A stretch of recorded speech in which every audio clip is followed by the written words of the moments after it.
Hey, welcome to Daybreak with Lisa. This is the kickoff of the new series, Prepare Your Heart.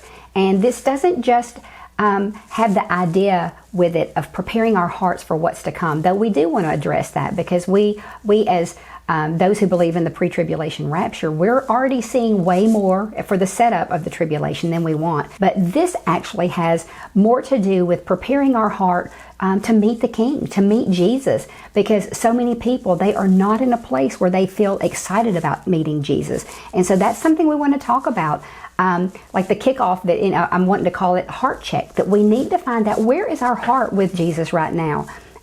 If you're in a mall and you're looking for a particular store, you go to a map and it says you are here. You have to know where you are to understand where is your path to get to this location you're wanting to go. So this heart check that we're going to do in this early kickoff of the series, it's going to be based on what is your feelings about the rapture? Are you excited? Are you scared? Are you in dread of it? So your overall view of the rapture can really be a great heart check. So I really hope you'll go through the content, the videos that I have, and I'll have some supplemental things online for most of the sessions. So stick with me and let's go deeper. Let's prepare our hearts for the coming King. Therefore keep watch, because you do not know on what day your Lord will come. But understand this, if the owner of the house had known at what time of night the thief was coming, he would have kept watch and would not have let his house be broken into.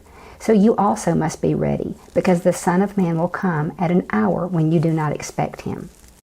You know what? We need to be watching our homes, our hearts, the inner place where the Spirit dwells. We need to be protecting that. We need to be growing that in our intimacy with Jesus. So let's all agree at this point in time that we will just stop the obsessive focus on all that's rising, all the darkness is rising, and let's focus on the coming King. And are we prepared? Even if you're super excited, don't feel like this series wouldn't be for you, because what happens when you encounter friends and family who are in dread or who are terrified of the rapture? You can't really have great conversations with them and help them get into a better place or a deeper place if you don't understand where they're coming from. Because for most of us, if we're excited, we're like, you should just be happy. But if we look inside the heart of the one we're trying to communicate with, it will help us in our ability to connect with them and help them see things from a different perspective. So even if you are the most mature believer, I'm going to ask you, please stick with this series and read this, because it will help you do your job. And what is your job? To warn the lost and to wake the found. You can't do a very good job at that if you can't meet them where they are. So it is important that you understand. So stick with me. We're going to kick off the first session about being excited about the rapture. Our first heart check is we're going to ask the question, if you're excited about the rapture, why? Why are you excited? Is it that you want to get out of this place or that you want to go to a place? See, there is a difference. There's a subtle difference I want you to think about. Only you can look inward and ask yourself this question. Like, do I want to get out of this place because of the evil rising? Absolutely. But that is not my only motive. It's not just that I want to get out of here.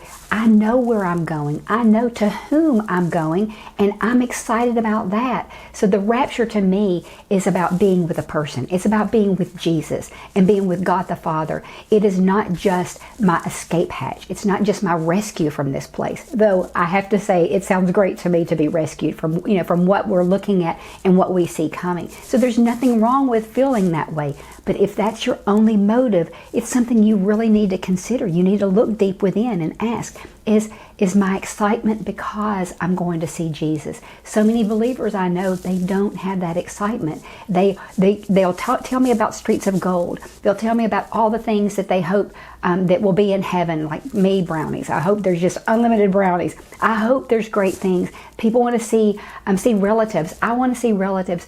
But is that the motivation of your heart? Is that the motivation of my heart? Or is my true first inclination to say, I just can't wait to be with Jesus?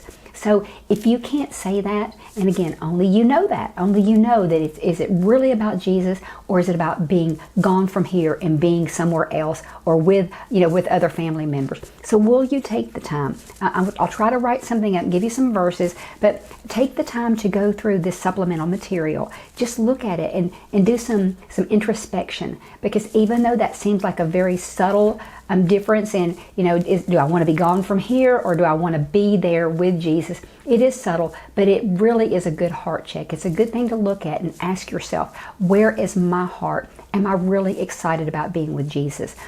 Years ago, and I've shared this throughout different video content, so I apologize if it's something you're hearing again. But years ago, what really transitioned me into a whole new level of my faith was a question that was asked in Sunday school. The question was, and we always did an icebreaker, and this one was a little more serious, and it wasn't about candy bars or favorite colors. It was about what's the first thing you'll say to Jesus when you see him in heaven.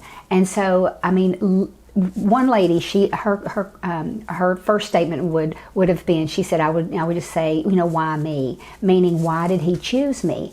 And so when it got around to me, I already knew my answer. I said, the first thing I would say is, where's my granny?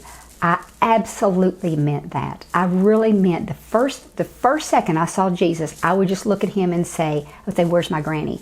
Not, hey, thank you for dying for me. Thank you for saving me from hell. Thank you for all you've done. Thank you for life. No, I just wanted to know where my granny was. You talk about a heart check. For days after that followed me in my quiet time. And I just considered her answer of why me, which was something just so sweet and sincere. And in mine, where's my granny? And it boiled down to this, that I finally knew that I didn't love him like I loved my granny. I loved my granny, right? So that's why I wanted to see her. First sight, I wanted to see my grandmother. But with him, I didn't actually love him with the kind of abiding, deep love that's required for someone to be excited to go and be with him. So it was one of the biggest shifts in my entire life that I decided, hey, I'm going all in pursuit of loving him, because I realized I was lacking that. I even went to the verse in Matthew about loving the Lord your God with all your heart and your soul and your mind. And I just had to be completely honest and say I didn't have that kind of love. So it was something that kicked me off in a pursuit of what I thought was me loving him. I just said, you know what? I'm going all in. I'm going to figure this out. I want to love you like that. And what happened over the course of time, what ended up being the actual journey was, it was him showing me how much he loved me. That's what I was lacking. I didn't understand the love that God has for me, the love that Jesus has for me. And because I didn't love in return, not like I should have.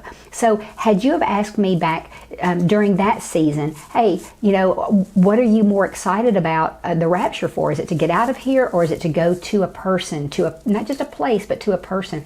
I would have absolutely said, I can't wait to get out of here, and I can't wait to go see my grandmother. So that showed the condition of my heart. And I'm just asking you, will you be that sincere? Will you be that open with yourself and that raw and vulnerable to ask yourself, when the moment you see him, what's the first thing going to come out of your mouth? Are you just going to look for someone else, or say, hey, I love the streets of gold, or I hope you've got brownies? Are you going to look at Jesus and say anything else to him other than just your adoration? And I know we will all just fall to our knees, our face to the floor. I know that'll actually be our first reaction, just because of the awe that we will experience. But I'm just asking the condition of your heart. Are you looking forward to being with Jesus, the one whom your heart adores? Or do you just want to get out of this place? So we're going to conclude this session. Rather than putting everything into one video, I'm going to do 3 sessions. This one was about, are you excited? To give you a place to go and do some introspection. And then we're going to move into about being fearful or about dreading the rapture. So I thank you for being part of session 1. I hope you will move into session 2, but not until you spend some time here. Take some time and devote to this topic, and pray the prayers. Be honest. If you're not feeling excited over the rapture to come, the coming groom, then have that honest conversation with him and express that to him. That's exactly what I did. I just sat with him one day and I said, hey, I don't feel this way, but I want to. I long to feel this way. I long to feel that love that I should have. So it's okay to admit that. As a matter of fact, he knows it already. So if you'll just put your cards on the table, and then you've got some work to do through the Word, through prayer time, but it will come. That excitement will come. So thanks, and God bless you.